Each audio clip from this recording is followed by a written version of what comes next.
a não agir conforme o seu coração, mas agir conforme a vontade do Senhor, nos traz um ensinamento muito importante nessa carta. E eu gostaria que os irmãos prestassem muito bem atenção do que podemos aprender e extrair desse capítulo de forma específica.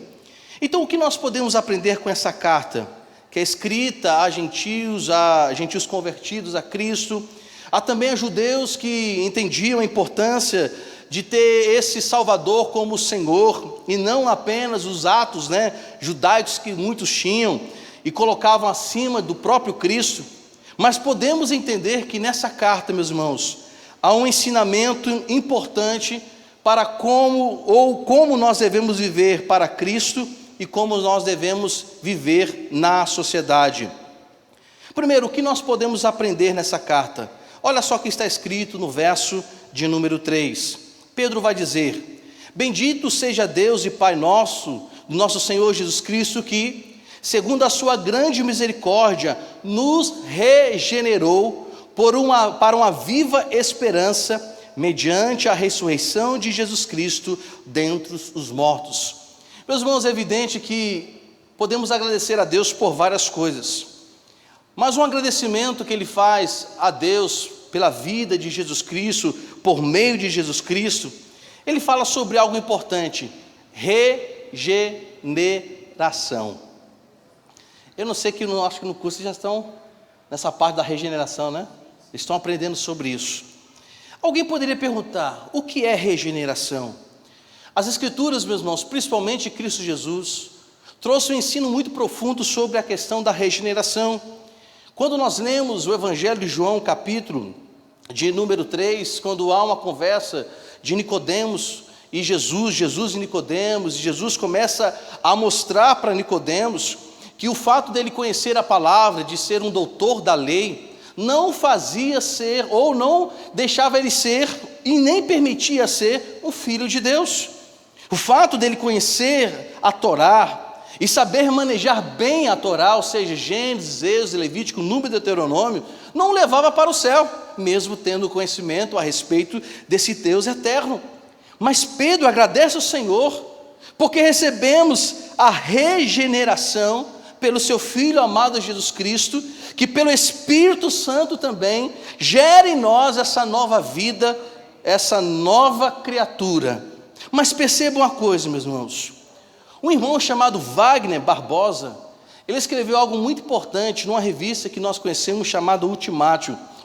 Ele diz o seguinte, quando ele fala sobre a conversa de Jesus Cristo com Nicodemos sobre a regeneração, ele diz: repare que quando Cristo conversa com Nicodemos sobre ser filho de Deus, esse ser, ou seja, ser filho de Deus, não é algo que nós conseguimos pela descendência, ou seja, aqueles que nasceram do sangue. Ser regenerado ou ser filho de Deus também não é algo que é tomado pela decisão autônoma de um ser humano, ou seja, pela própria vontade do homem. Mas ser regenerado é exclusivamente uma ação de Deus no homem. É exclusivamente poder de Deus e não pode ser atribuído nem mesmo aos próprios anjos. Ele vai continuar dizendo que para ser filho de Deus, precisamos ser espiritualmente gerados pelo próprio Deus. Observem, meus irmãos, que esse irmão, ao escrever sobre a regeneração, ele diz que ninguém pode ser considerado filho de Deus se o próprio Espírito assim não regenerar. Então aqui já tira de qualquer coisa ou pensamento que todos aqueles que não receberam Jesus Cristo como Senhor e Salvador não são filhos de Deus. Aqui nós acabamos com qualquer argumento de qualquer pessoa que diz: eu sou filho de Deus, mas nunca confessou Jesus Cristo como Senhor e Salvador. E ninguém pode auto-regenerar-se. Ninguém tem o poder de se transformar uma nova criatura. Por quê, meus irmãos? Porque a nossa natureza é contra Deus. Ela luta contra os princípios de Deus. A nossa natureza nos leva a pecar constantemente contra Deus. Então não há como o homem em si mesmo dizer, eu poderei ser regenerado. E ninguém pode dizer, eu posso me salvar, se isso não vier do Senhor. E isso nós percebemos, que a obra da regeneração realmente é divina. É totalmente realizado pelo Espírito Santo, no coração do pecador. E nesse momento em que Jesus Cristo, na conversa com Nicodemos, falando sobre a regeneração, porque eu cito Jesus Cristo, meus irmãos? É evidente que há outros textos na palavra do Senhor que falam sobre esse assunto importante. Mas quando eu menciono Jesus Cristo, não há outra pessoa com maior autoridade para falar sobre regeneração, a não ser o próprio Salvador Jesus Cristo. É evidente que o Espírito Santo inspirou os homens a escrever sobre algo tão maravilhoso que eles mesmos experimentaram. Mas Jesus Cristo tem toda a autoridade para dizer, eu os regenero pelo Espírito Santo.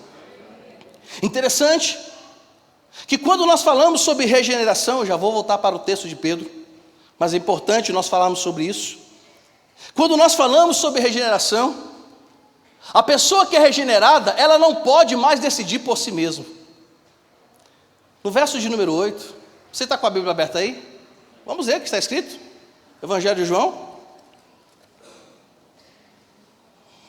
Olha só o que está escrito no verso de número 8. Quem é regenerado vive assim: o vento sopra aonde quer, se ouve a sua voz, mas não sabemos de onde vem, e nem para onde vai. Assim é todo aquele que é nascido do... Está falando da pessoa regenerada.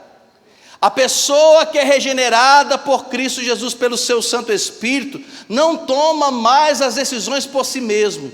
Aí você fala, e cadê, pastor, então? As minhas decisões. As nossas decisões, meus irmãos, muitas vezes são baseadas nas nossas próprias experiências. Não esqueçamos que o coração do homem é enganoso. Uma pessoa que é regenerada pelo Espírito Santo de Deus, ele não toma mais a decisão por si mesmo. Toda a decisão que ele toma é feita, é dada por Deus. Toda a decisão que agora ele deve tomar deve ser direcionada por Deus. E ele é levado pelo Espírito Santo de Deus aonde ele quer. Muitas vezes a gente não sabe de onde esse vento vem, de que forma, ou seja, o Espírito Santo vai agir, mas não há nossa preocupação em saber perguntar, aonde eu vou, Espírito Santo? Eu vou, porque o Espírito me leva, me conduz aonde Deus quer. A pessoa regenerada é assim. Os irmãos já pararam para pensar que muitas vezes nós lutamos contra a decisão do Espírito? Eu nunca esqueço que o pastorzão, o nosso pastor internacional, um culto de terça-feira, eu gravei isso, grava aí e coloca no Instagram. Muitas vezes nós queremos ser mais sábios que o Espírito Santo, queremos decidir pelo Espírito Santo, nós queremos dizer ao Espírito Santo como deve ser. E a Bíblia nos fala, pelas palavras de Jesus Cristo, quem é nascido de Deus, quem é regenerado pelo Espírito Santo, não pergunta para Deus aonde vai, ele vai muitas vezes sem saber aonde. Gênesis capítulo 12, Abraão sendo chamado por Deus. Quando nós falamos sobre regeneração, que é uma ação do Espírito Santo, soberana sobre nós, que o Espírito Santo sopra o vento, aonde quer, não sabemos para onde nós vamos, mas nós vamos. Por quê? Ele vai explicar no verso 6, porque o que é nascido da carne é carne, e o que é nascido do Espírito é Espírito. Ou seja, quem nasceu na carne, ou nunca recebeu Jesus Cristo como Senhor Salvador, nunca confessou, não é regenerado, ele decide por si, e a sua decisão final é de morte. Mas aqueles que foram regenerados por Deus, não decidam por si mesmo, mas decidem a decisão do Espírito, são conduzidos, e o Espírito levará a vida em Cristo Jesus. Quando Pedro, meus irmãos, fala sobre isso, Observe que ele está aprofundando o assunto sobre que aqueles que são regenerados pelo Espírito Santo, aqueles que foram limpos, aqueles que foram chamados pelo Senhor, receberam a transformação de uma nova vida. Pedro está dizendo o seguinte: olha, vocês não vivem mais para si mesmos. Porque, meus irmãos, o Espírito Santo, quando regenera o homem, não regenera o homem para viver para si, regenera o homem para viver para Cristo. Aí me vem uma pergunta: será que nós temos vivido realmente para Cristo? Será que no nosso cotidiano nós temos vivido para Cristo? Porque, meus irmãos, é muito bom vir à casa do Senhor, mas os irmãos já pararam para pensar aqui que a gente, quando eu vou falar de cultos da semana, que durante a semana, mesmo que a gente esteja cansado do trabalho, a gente faz um esforço muito grande para as outras atividades da semana e fazemos pouco esforço para vir à casa do Senhor. Já para pensar nisso?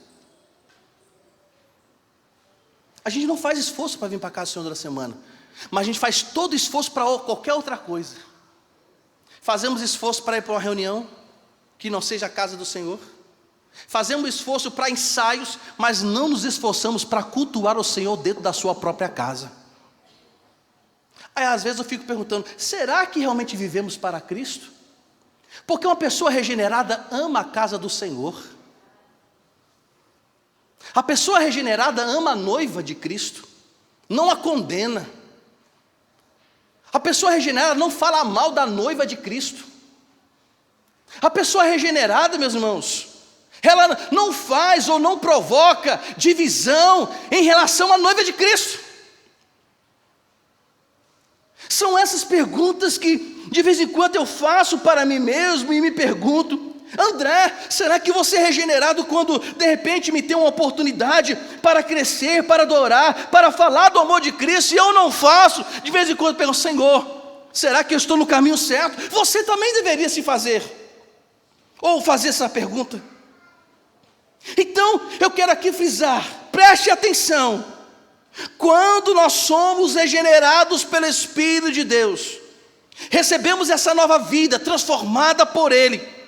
Essa transformação dessa vida, volto a dizer, não é para viver para nós mesmos, é para viver para Cristo, somente a Ele, obedecendo a Ele, servindo a Ele, amando, honrando, adorando e em todo o tempo servindo.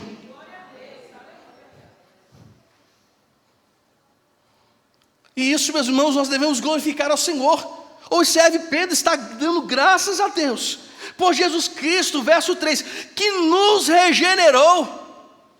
Só que essa regeneração que recebemos não foi uma regeneração de mérito próprio nosso. Olha só que Pedro vai dizer: que essa regeneração que recebemos segundo a misericórdia de Jesus. Observe uma coisa: Pedro está dizendo que a regeneração que recebemos não foi porque merecíamos, porque estávamos aptos para receber, porque eu sou bom demais para ter sido regenerado. Pedro vai dizer que essa regeneração que nós recebemos é fruto também da sua misericórdia. Misericórdia, que é um dos atributos mais evidentes que nós percebemos de Deus em relação a nós. Calvino, ele afirmou que os homens se acham num deplorável estado, a menos que Deus os trate misericordiamente, não debitando os seus pecados em sua conta. Ou seja, Calvino está dizendo: olha, percebam, o homem, ele só vai se achar no estado deplorável se Deus não tiver misericórdia dele. Porque Deus tem misericórdia de nós, é que Ele nos tira do estado deplorável.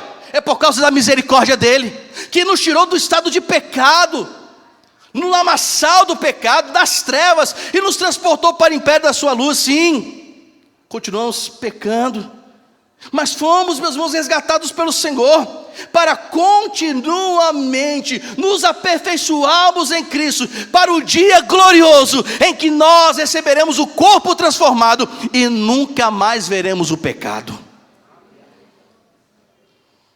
A misericórdia, meus irmãos, ela é eficiente. A misericórdia do Senhor, ela é longana. Lamentações fala que a misericórdia do Senhor é a causa de nós não sermos consumidos, porque as suas misericórdias não têm fim, elas se renovam todos os dias, e grande é a fidelidade desse Deus. Então percebamos, meus irmãos, que recebemos a regeneração por causa da misericórdia de Deus. Pedro menciona isso. Outra coisa interessante está no verso de número 4, olha só o que está escrito no verso de número 4. Para que nós somos? Recebemos a misericórdia do Senhor, recebemos a regeneração do Senhor, recebemos isso para uma viva esperança. Verso 4: para recebermos uma herança que não pode ser destruída, que não fica manchada, que não murcha, e que está reservada nos céus para cada um de nós. A herança que o Senhor Jesus Cristo está guardando, nós não podemos receber de qualquer maneira. Por isso que fomos regenerados. Para quê? Para receber uma herança que não é corruptível. Uma herança, meus irmãos, que não pode ser, manchada, ela não pode ser pintada pelo pecado, ela não pode ser corroída, ela não pode ser transformada. O homem não tem poder de transformar porque ela é pura. Interessante quando a gente fala sobre herança. Eu conheço várias pessoas, meus irmãos, pelo menos eu conheci, que um dia um irmão, eu ouvi um comentário, isso há muitos anos, acho que ele estava na época de Belo Horizonte, que a pessoa, um pai estava bem velhinho, para muito rico, e esse jovem pediu oração para que o pai pudesse ir logo, para ele desfrutar a herança do pai. Que Deus promova esse homem, né? Mas tem gente que é assim. Principalmente hoje, meus irmãos, quando, infelizmente, muitos pastores coach, né, que grande parte deles estão numa escuridão imensa, o holofote é todo em cima dele, cheio de filosofia, cheio de frases de efeito, pega o versículo da Bíblia só para justificar que está lendo, mas é cheio de frase de efeito. Olha, tu vai prosperar aqui na terra. Vai prosperar. Você vai prosperar porque você é o centro de tudo.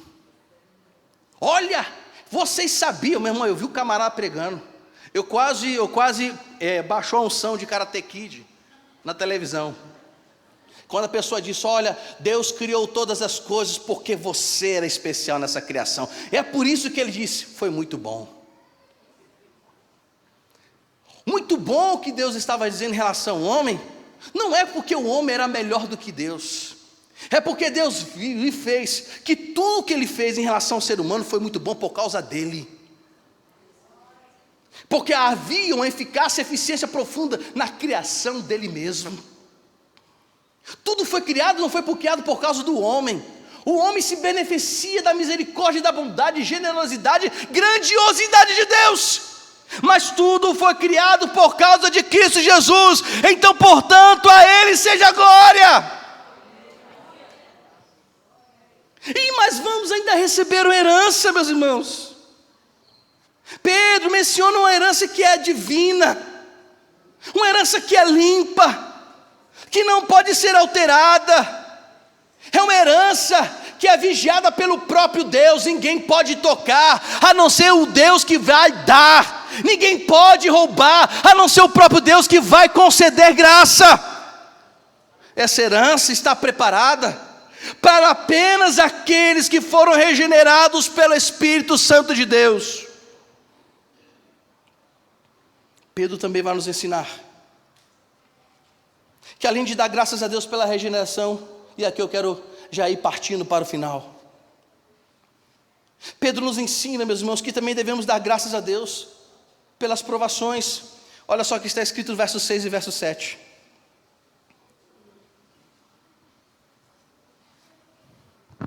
Por que vocês devem agradecer ao Senhor pela regeneração?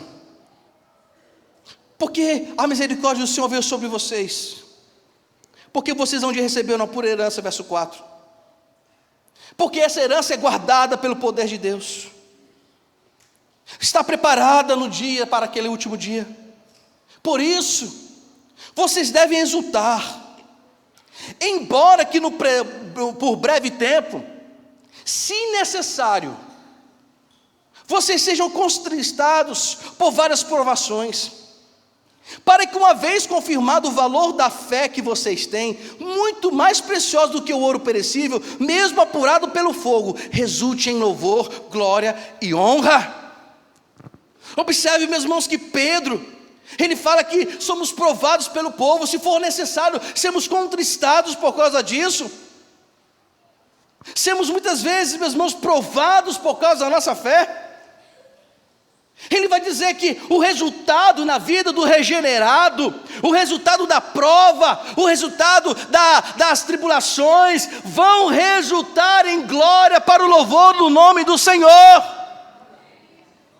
Paulo, quando escrevia a respeito do desenvolvimento do trabalho na igreja, para a igreja, no serviço ao Senhor, ele vai dizer em 2 Coríntios, no capítulo 4, versos 8 e 9, ele vai dizer: meus irmãos, muitas vezes vamos ficar aflitos, mas nós não seremos derrotados. Algumas vezes vamos ficar em dúvida, mas nunca ficaremos desesperados.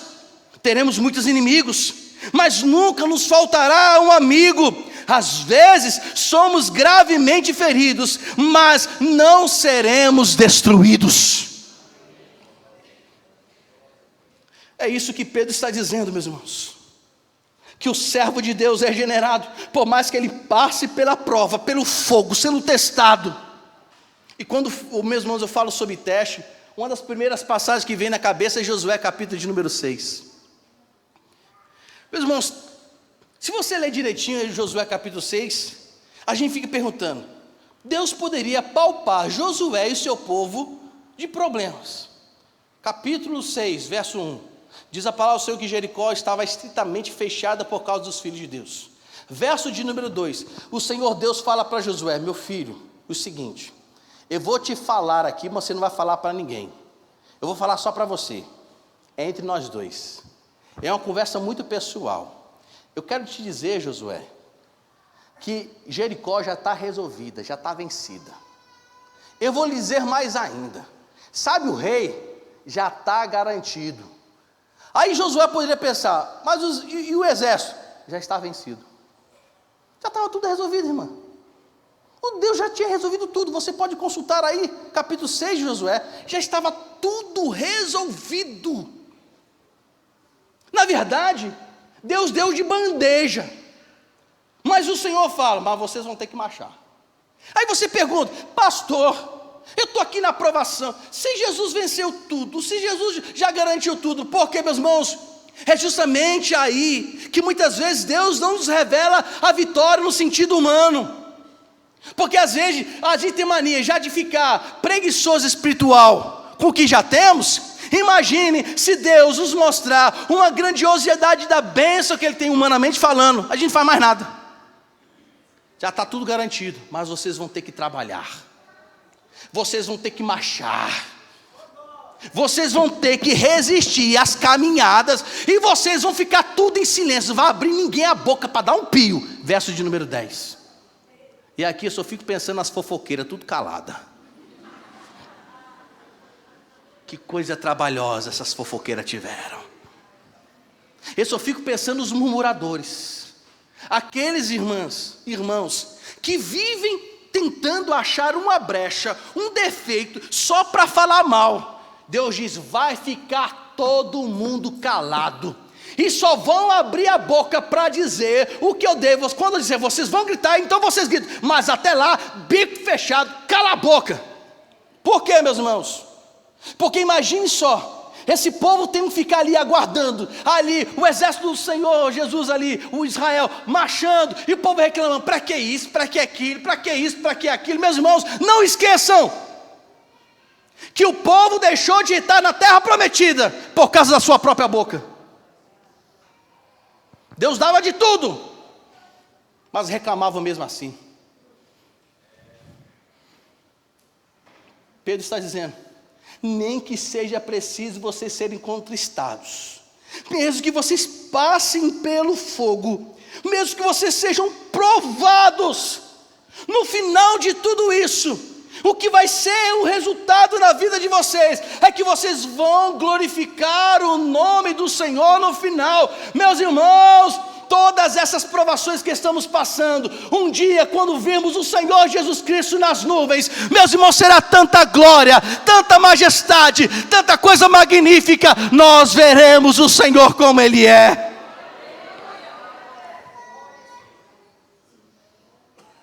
Diga bem alto: vou aguentar, vou aguentar, vou resistir, porque o Senhor Jesus Cristo está comigo. Mesmo que você passe pela prova, o resultado de tudo será em glorificação ao nome do Senhor. Outra coisa interessante aqui é o verso de número 8. Pedro vai dizer: meus irmãos, preste atenção, mesmo sem tê-lo visto, vocês o amam. Falando de quem? De Jesus Cristo. Pedro dizendo: olha, mesmo que vocês não tenham visto Jesus Cristo, mesmo que vocês não estejam vendo essa pessoa maravilhosa, mas vocês estão crendo nele, exultam com alegria indescritível e cheia de glória. Observe que Pedro nos ensina que devemos amar, mesmo que nossos olhos humanos carnais não estamos vendo, mas devemos crer nele. E para a sociedade nesses últimos dias, crer no Senhor, que ainda não vemos aos nossos olhos nus, humanos, é um desafio muito grande. Parece de vez em quando, meus irmãos, a síndrome de Tomé toma o nosso coração. Parece, meus irmãos, que muitas vezes o veneno do ateísmo tem penetrado em nosso coração, na nossa mente. E é isso, meus irmãos, que os últimos dias as faculdades têm ensinado. Não todas, não quero generalizar. Muitos professores já perderam até mesmo a crença nele. E pasmem, há muitos que até mesmo dentro da igreja já apostataram da sua fé faz muito tempo. Interessante quando a gente lê o autor dos Hebreus, capítulo de número 11. No verso de 1 ele fala que a fé é o fundamento das coisas que não se esperam. É prova daquilo que a gente não vê. Aí no verso 6 fala: olha, mas deixa eu falar uma coisa para vocês, é impossível agradar a Deus se não tiver fé. Porque sem fé é impossível agradar ao Senhor. Ele vai dizer: aquele que se aproxima de Deus é necessário ter fé, que creia nele. Interessante, meus irmãos, quando Jesus Cristo, ele ressurge dentre os mortos, aparece aos discípulos. Quando a gente lê o Evangelho de João, capítulo de número 20, que Jesus está com os discípulos ali, visivelmente. Aí Tomé olha para ele e fala: será que tu é o Senhor mesmo? Aí tem hora que eu fico pensando: será que Tomé tinha algum restício ou algum ensinamento agnóstico na sua mente? Será que os discípulos, algum deles, estavam mais acreditando nas heresias que pessoas falavam, que é impossível Jesus Cristo ter ressuscitado, não há como ele ter ressuscitado? Aí Jesus olha para Tomé e fala: meu filho, você não está me vendo? Está aqui, ó, toca em mim. Só que Jesus mesmo, no verso 29, fala algo extraordinário. Ele diz o seguinte: mais feliz é aquele que não viu, mas crê. Você sabia que talvez hoje, não vou dizer assim, eu não vou afirmar, porque eu não tenho a onipresença, nem tive a capacidade de estar presente nos tempos de Jesus Cristo, mas pode ter certeza que muitos que aqui estão são mais felizes por crer em Cristo Jesus e não vê-lo, do que muitos que viram Jesus Cristo e não acreditaram nele. Pedro está dizendo, meus irmãos, que devemos crer nessa pessoa que nós não vemos. É um desafio, mas eu quero dar um recado a tanto nós que cremos naquele que é Senhor sobre nós, que é o nosso Deus, que é o nosso Pai Celestial. E eu também quero dar um recado a você que não crê que Deus existe. Apocalipse capítulo de número 1, verso 7 diz: eis que o Senhor Jesus Cristo virá com as nuvens, e todo olho o verá, até mesmo aqueles que o transpassaram, e todas as tribos da terra se lamentarão por causa dele, certamente, amém. Hoje você diz que não acredita, mas um dia ele vai aparecer para todo mundo, para ateu, judeu, crente, espírita, você ou não, quer seja satanista, ou que lá, um dia Jesus Cristo vai aparecer nas nuvens. Para aqueles que estão em Cristo Jesus, será um grande e glorioso dia, mas para aqueles que não nasceram no Espírito Santo, será um grande e terrível dia. E a pergunta que eu faço: qual sentimento você prefere ter? Por fim, meus irmãos, Pedro vai dizer, no verso de número 13, olha só o que está escrito no verso de número 13.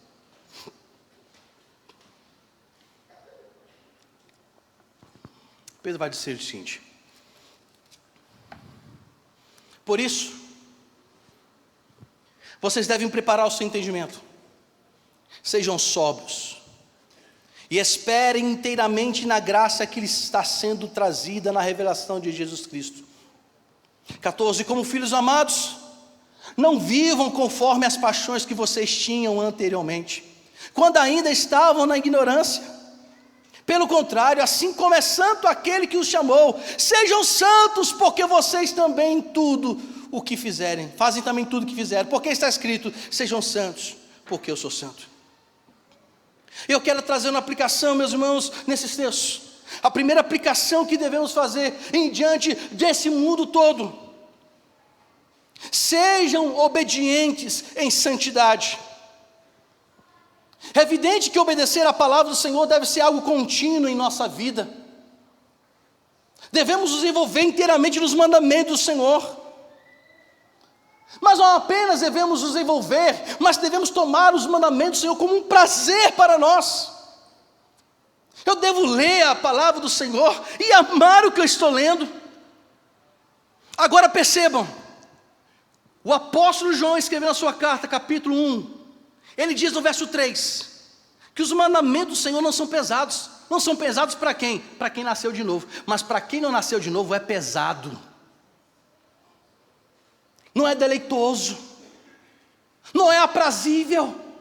Para quem não nasceu, para quem, meus irmãos, não confessou Jesus Cristo e foi regenerado pelo Espírito Santo, não considera a Bíblia, meus irmãos, algo bom para ser obedecido. A verdade é essa. Se a Bíblia fala em perdoar, ele acha ruim. Se a Bíblia fala que devemos, meus irmãos, ser um só, a gente acha ruim. É por isso que Pedro vai dizer, verso 13: vocês precisam cingir a mente de vocês, prepare o seu entendimento. Pedro está nos exortando nessa manhã, para que sejamos preparados, preparando a nossa mente num esforço maior que podemos ter. Que nós não devemos nos contentar com uma fé medíocre e negligente, que devemos tomar uma decisão de um pensamento que agrade o Senhor em todas as dimensões e todas as implicações. Pedro está nos ensinando que nós não devemos nos conformar com a cômoda ou zona de conforto, com a fé superficial, mas que o nosso pensamento deve ser algo profundo. Quando você for ler a Bíblia, não leia por ler. Tem gente que só quer ler a Bíblia para no final do ano dizer: eu li toda a Bíblia. Tem gente que, não estou contradizendo aqui, segue uma regra de leitura, mas nunca parou para meditar nessa leitura. Ele não quer levar tempo para meditar na palavra do Senhor. Quando a gente observa Atos capítulo 17, quando se pregava a palavra, os bereanos estavam tudo conferindo: peraí, se isso é verdade. Aí uma pessoa diz assim: ó, meu irmão, como está escrito na palavra do Senhor, Jesus venceu e tu também vencerás. Onde está escrito isso? O povo: glória a Deus, é mesmo assim, Senhor. Aí vem uma frase de efeito: porque está escrito na palavra do Senhor, tu és o cara. Aleluia! Deus está falando comigo. Porque não examina a palavra. Porque muitos estão sendo engodados aí, meus irmãos, pelas pregações midiáticas. Porque não lê a palavra. Deixa eu te dar um recado aqui. Toda quarta-feira a gente tem um curso bíblico aqui. Você quer descobrir se é falsa heresia ou não, o que está sendo pregado? Vem aqui estudar. Não, pastor, seminário é para seminarista e pastor. Não, seminário é para todos nós. Quinta doutrina é o menor público que nós temos aqui, pastor, infelizmente. Agora, se colocasse aqui, quinta da prosperidade, venha e traga a sua chave do seu Fusca, e ele será transformado na Ferrari. Traga a chave do seu apartamento alugado, e Deus vai te dar um apartamento no maior e melhor. Deus vai te dar uma casa no condomínio Sierra. O povo estava lá. Traga o documento, traga aí, traga, meu irmão, como é que é o negócio do trabalho? Traga a carteira de trabalho. Você vai sair do galpão, Deus vai te colocar como cabeça. Meu irmão, a igreja estaria assim, ó.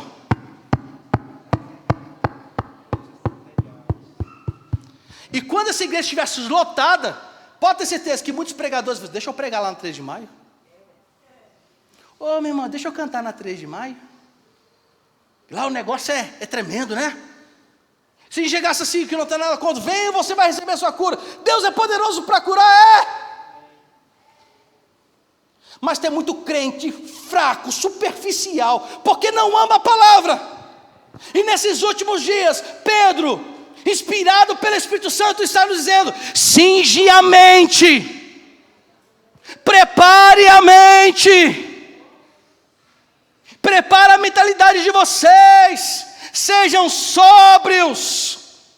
Interessante que o significado de sóbrio aqui, tanto no grego como no português, é a ideia de realmente a gente se abster da embriaguez, ou no sentido literal que ele fala, né? Mas também pode significar ser constante, perseverante, firme em pensamento. Não é aquele irmão que fica oscilando, um dia está bom no pensamento, outro dia está mal. Meus irmãos, o Senhor não nos chama, temos uma montanha russa de uma vida, de um pensamento. Ele nos chama para sermos constantes e crescentes nele. Quanto mais lemos a palavra, quanto mais nós buscamos, quanto mais nós descemos a presença dele, mais ele nos coloca diante da sua face. Tem muito crente embriagado com secularismo, com filosofias, ideologias. Tem crente aceitando essa ideologia de gênero. Não, pastor, é graça. Meus irmãos, eu quero dizer para você, seja homossexual, lésbica, você que se considera trans, Jesus Cristo quer te salvar, quer te curar, quer te abençoar, quer te fazer nova criatura. Você que é um prostituto, ex-alcoólatra, que é alcoólatra, se ela diz, o Senhor Jesus Cristo quer te transformar. Mas muitos estão embebecidos, com a mente cravadas, meus irmãos, nesse mundanismo, cheio de novela, crente que só fala besteira, é porque lhe falta a palavra, sem sobriedade nenhuma. Pedro está falando que devemos esperar na graça, que devemos viver vivos em esperança. Baxter, meus irmãos, um grande teólogo, fala que é precisamente porque, quando fala sobre esperança, é precisamente porque vive em esperança, é que pode suportar as provas do presente. O que ele está dizendo? É por causa, meus irmãos, dessa esperança recebida do Senhor, por causa dele que nós conseguimos suportar as provas do presente. E por fim, agora eu vou terminar, diga amém. Pode dizer amém. Eu quero aqui, meus irmãos, finalizar mesmo. Eu estou pulando bastante coisa aqui. Verso 14. Como filhos obedientes, não vivam conforme as paixões que vocês tinham. Pedro fala, meus irmãos, não vivam como um velho homem que vocês eram. Segundo o comentarista, ele destaca, meus irmãos, 3 características apenas nesse verso. A primeira característica ele coloca no verso 14, quando ele fala que o mundo pagão estava sempre apanhado pela impossibilidade de conhecer a Deus. No máximo, os homens podiam conjecturar e andar tateando em torno do mistério de Deus, ou seja, eles só tateavam, não se aprofundavam. Pasmem, Platão, que é um filósofo que muitos amam, disse: é difícil investigar e encontrar o Criador e Pai do universo, e ainda que se fosse encontrado, seria impossível expressá-lo em termos compreensíveis para todos. O que Platão está dizendo? Que é difícil realmente conhecer plenamente a Deus, e mesmo que nós tivéssemos encontro com Ele, que um dia vamos encontrar com Ele, seria, meus irmãos, nós seríamos ainda assim insuficientes para compreender totalmente. Isso a gente percebe, meus irmãos, que até o filósofo tem dificuldade de encontrar a Deus, porque ninguém encontra a Deus. Foi Ele que nos encontrou, foi Ele que nos achou. Ninguém pode dizer: sou eu que vi Deus. Só podemos ver a Deus se assim Ele permitir que nós o vejamos. Outra coisa que ele vai falar no verso 14, que nós devemos viver uma vida que não seja dominada pelo desejo. Quando nós olhamos para a história, meus irmãos, do cristianismo, a forma como o cristianismo surge, o período que o cristianismo surge, foi no momento de pura carnalidade dos homens. O mundo, meus irmãos, havia nele uma pobreza desesperadora, no exterior, e no interior, de uma escala assim, social muito grande. Na época, meus irmãos, do Império Romano, para os irmãos entenderem o que era o Império Romano, e a gente pensa que o problema é só nos dias de hoje. Na época do Império Romano, meus irmãos, havia luxúria. Um imperador chamado Vitélio, sabe o que ele fazia? Ele comia, meus irmãos, miolo de peru e língua de roxinol. Era iguaria, caríssima. Naquele tempo, como nos dias de hoje, não existe mais muito para muitos castidade. O que é castidade? É se abster dos prazeres carnais e tudo que Ele nos dá. Hoje as pessoas mesmo não estão nem aí, perderam o pudor. Mulheres andam seminuas, né, na rua. Andam seminuas. E o pior é que tem muito que vem para a igreja seminua. Vai entrar no dia do juiz para ver se você entra de saia curta, com decotão.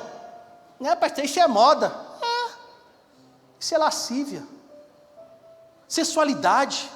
As pessoas entram no Instagram mesmo, ficam postando, fazendo poses na praia. A moça está lá, o rapaz está lá com a sunguinha branquinha, ainda mostrando Calvin Klein, aí fica postando lá, tá aquela redoma. Aí ainda posta assim, coloca lá: sou cristão, protestante, vai se converter. Crentes, meus irmãos, aceitando lascívia dentro da igreja, vem de qualquer maneira. Ô jovens, deixa eu dar um recado. Eu sei que a moda agora é calça rasgada. Ô meu irmão, uma coisa é calça rasgada aqui, mas aqui, eu sou novo, eu entendo, mas a gente tem que tomar cuidado. As calças rasgadas tudo assim mesmo, próximo. Onde que está Jesus nisso? Os rapazes estão mais preocupados com o seu físico, amando o seu corpo, mas vai evangelizar. Esses dias os adolescentes tiveram uma atitude tão linda. No dia do adolescente foram para o povo pregar a palavra, mas não querem ir. Mas ficam lá no Instagram, não vou falar nem Facebook, quase ninguém está usando mais esse troço. Aí fica lá.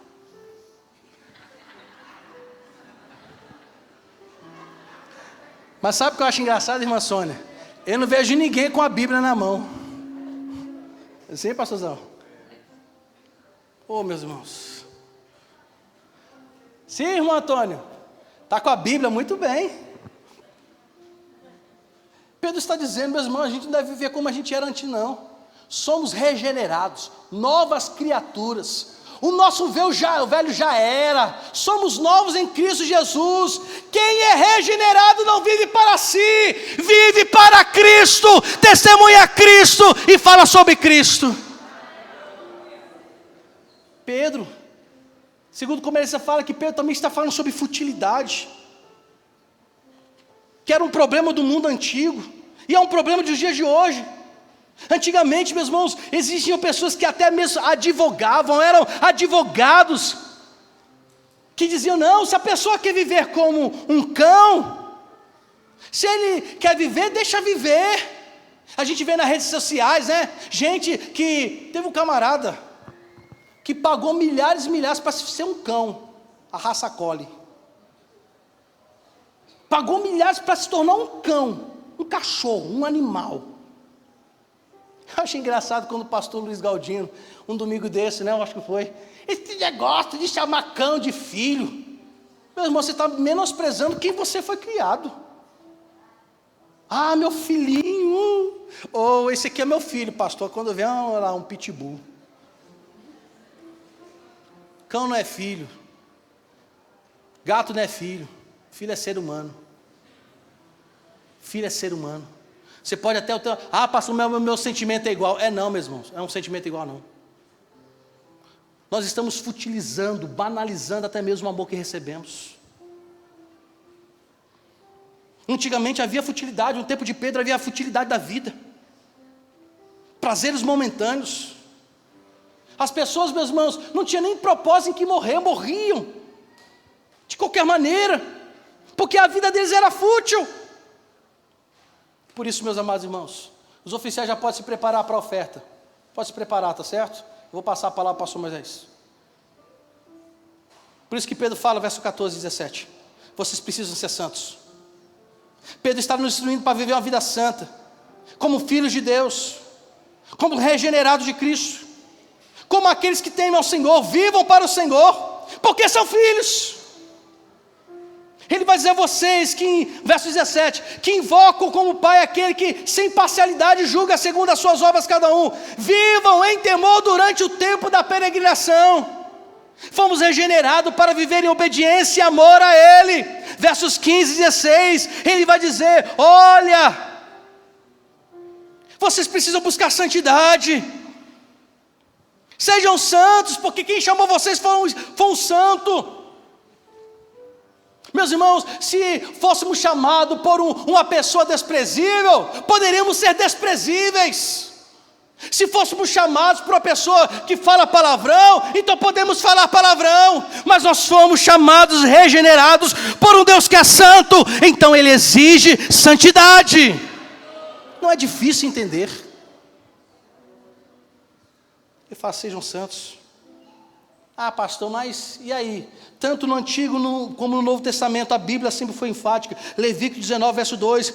Fale toda a congregação dos filhos de Israel, digo que sejam santos, porque eu sou santo, diz o Senhor. Hebreus 12, 14 diz, vocês devem procurar a paz com todos e buscar a santificação, porque sem santificação ninguém me vê. Ah, pastor, mas ainda tem um tempo. Ainda tem muito tempo para viver. Tem não. Pedro termina dizendo, verso 23, vocês foram regenerados não por uma semente corruptível, vocês foram regenerados por uma semente incorruptível, mediante a palavra de Deus, a qual vive e permanece. Porém, contudo, entretanto, ele vai falar agora sobre a nossa vida humana. Ele vai dizer no versos 24 e 25, toda a humanidade é como a erva do campo. Você está achando que você tem vida? É como a erva do campo. E toda a sua glória é como a flor da erva. Você está dizendo, eu estou em toda a vitalidade, pastor, eu não preciso de Deus agora. Não esqueçam que a erva, ela murcha, ela seca, e a glória cai. Ele coloca como a flor. Mas a palavra do Senhor permanece para sempre.